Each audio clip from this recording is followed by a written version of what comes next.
Robert, talk about pesticides in cancer. One of the things that I have heard thus far from other doctors is that pesticides have an estrogenic effect on the body. So can you talk about that? Yeah, we talk about disrupting endocrine integrity, endocrine disruptors. Now, the hormonal system is a brilliant system. I mean, you're talking about substances that can be found in your body at parts per million, parts per billion, parts per 150 billion. I mean, there's not a lot compared to everything else in your body. Yet you put these pesticides in there, some of them will outright destroy a hormone, for instance, on contact. But in many ways, some of them are mimicking, because that's the way they work in the natural world, to disrupt the insect reproductive system and such. So we have that larger effect in the macro environment or in our environment.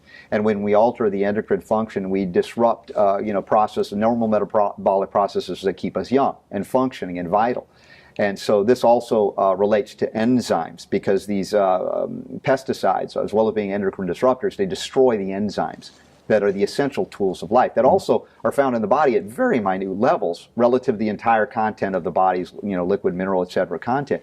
And so at parts per million, these pesticides not only disrupt the endocrine integrity, but destroy enzymes and our ability to break things down and bind things out.